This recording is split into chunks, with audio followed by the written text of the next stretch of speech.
Hello सेवारो नमस्ते सबैजनामा अन्यमास्यो। आज र हिजो 2 दिन भयो कि मेरो इनबक्समा चाहिँ एकदम धेरै म्यासेजहरू कुटुङ टुङ टुङ टुङ आइरहेछ। त्यो चाहिँ के सम्बन्धी भन्दाखेरि मेरो व्यक्तिगत व्यवसायिक काम भन्दा पनि यो अहिले चाहिँ के हो, D2 भिसा होल्डरले चाहिँ कोरियामा आफ्नो प्यारेन्ट्सहरूलाई मौसमी भिसामा बोलाउन पाइने न्युज आएको छ। के हो यो, सत्य हो कि असत्य हो भनेर धेरैजना मेरो सामाजिक सञ्जालमा जोडिनु भएको साथीभाइहरूले क्वेसन गर्नुभएको हुनाले आज तपाईँहरूको लागि एक एक गरेर इनबक्स गर्न नसक्ने भएको हुनाले तपाईँहरूको लागि यो भिडियो बनाएको छु। खासमा के हो त भन्दाखेरि हो, D2मा स्टुडेन्ट भिसामा हुने, D2 स्टुडेन्ट भिसामा हुने विद्यार्थीहरूले कोरियामा चाहिँ अब मौसमी कामदारको रूपमा आफ्नो प्यारेन्ट्सहरूलाई बोलाउन पाउने र मौसमी रूपमा चाहिँ काम गर्न दिने भन्ने खालको एउटा इमिग्रेसनबाट न्युज आएको छ, सूचना आएको छ। त्यो सत्य हो, तर त्यसमा चाहिँ धेरैवटा क्राइटेरियाहरू गरेको छ है, राखेको छ। त्यसमा चाहिँ जस्तो तपाईँले बुझ्नुपर्ने कुरा के हो भने D2 स्टुडेन्ट भिसा हुँदैमा सम्पूर्ण कोरियाभरको युनिभर्सिटीहरूले त्यो भिसा चाहिँ इस्यु गर्न पाउँछन् भन्ने हुँदैन। पहिलो कुरा तपाईँहरूले ख्याल गर्नुपर्ने कुरा। त्यसमध्येमा पनि जस्तो यो सौल एरिया, सौलको गुन्ज एरिया भन्छ, सौलको नजिकै जस्तो ख्याङ्गिदो एरिया, सौल र इन्चन एरियामा भएको कुनै पनि युनिभर्सिटीहरूमा पढिरहेको विद्यार्थीहरूले आफ्नो प्यारेन्ट्सलाई बोलाउन मिल्दैन। यो चाहिँ रिमोट एरियामा जहाँ चाहिँ तपाईँको यो 3टा एरियाभन्दा बाहिरको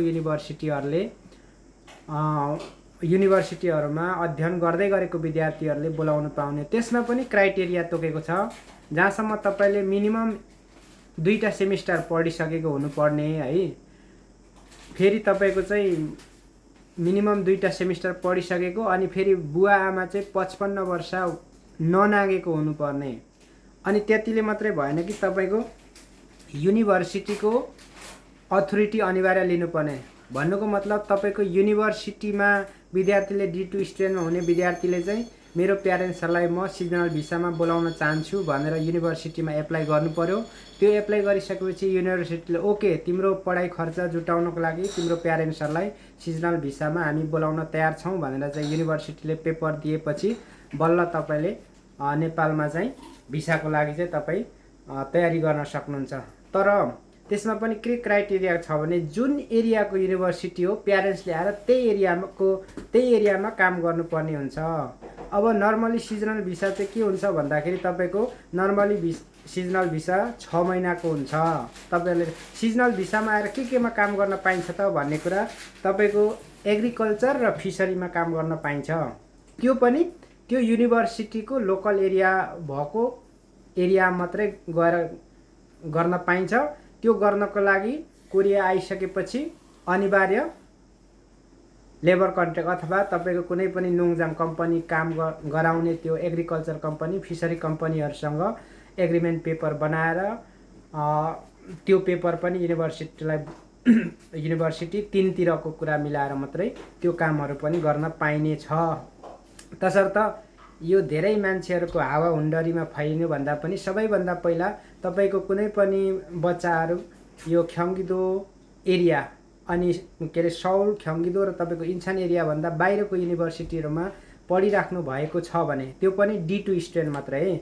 अनि तपाईँको प्यारेन्ट्सहरू 55 वर्षभन्दा तलको हुनु पर्यो। अनि नेपालमा कुनै पनि क्रिमिनल ब्याकग्राउन्ड नभएको, कुनै पनि त्यस्तो मुद्दा केसहरू नभएको हुनुपर्छ। त्यति भयो भने चाहिँ अब यो नयाँ हो, भर्खरै आएको केस सिनारियो हो होइन। अब कसरी भिसा रेट कस्तो छ, के छ, त्यो चाहिँ कस्तो हुन्छ भने कोरियामा नर्मली एग्रिकल्चर चल्ने भनेको यरुम सिजन भन्छ। यरुम सिजन भनेको गर्मी सिजन। जस्तो तपाईँको अप्रिल मेदेखि तपाईँको एग्रिकल्चरको कामहरू सुरु हुन्छ र यो तपाईँको नर्मली सेप्टेम्बर अन्त्य अथवा अक्टोबरतिर भनेको टोटल्ली अब जाडो सुरु हुन्छ। त्यस पछाडि तपाईँको चाहिँ सिजनल वर्करहरूलाई खासै त्यति आवश्यक हुँदैन कोरियामा। त्यो भएको हुनाले तपाईँहरूले के बुझ्नुहोस् भन्दाखेरि समाचार असत्य होइन, सत्य हो। तर सत्य हुँदैमा 100% तपाईँहरूलाई सबैलाई गुटुङटुङ आएर चाहिँ भिसा दिएर काम गरेर पैसा कमाउने भन्दा पनि तपाईँलाई 6 महिनाको चाहिँ सिजनल भिसा भनेर चाहिँ दिने हो। त्यो 6 महिना पछाडि तपाईँको फेरि यन्जाङ एक्सटेन्ड यहीँ कोरियामा गरेर बस्न मिल्छ कि मिल्दैन भन्ने कुरा चाहिँ तपाईँको अब त्यो एग्रिकल्चर सेक्टरको मान्छेले पनि कामदार चाहिएको छ कि छैन, त्यो म्याक्सिमम 10 महिनासम्म एक्सटेन्सन गर्न पाइन्छ।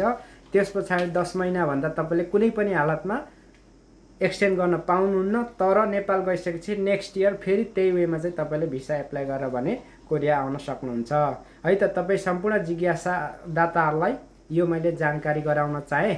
यो चाहिँ मेरो रिसर्चमा भएको तपाईँको चाहिँ मैले खोजेर अध्ययन गरेर बनाएको भिडियो हो। म कुनै इमिग्रेसन लयर चाहिँ होइन। यसलाई पनि एउटा रिफरेन्सको रूपमा मात्रै लिनु होला, आधिकारिक रूपमा नलिनु होला भन्दै तपाईँहरूलाई आजको भिडियो यही समाप्त गर्न चाहे। तपाईँहरूलाई मन पर्यो भने भिडियो लाइक, कमेन्ट, सेयर गरेर सहयोग पनि गरिदिनु हुन हार्दिक अनुरोध गर्दछु। सेवारू, नमस्ते।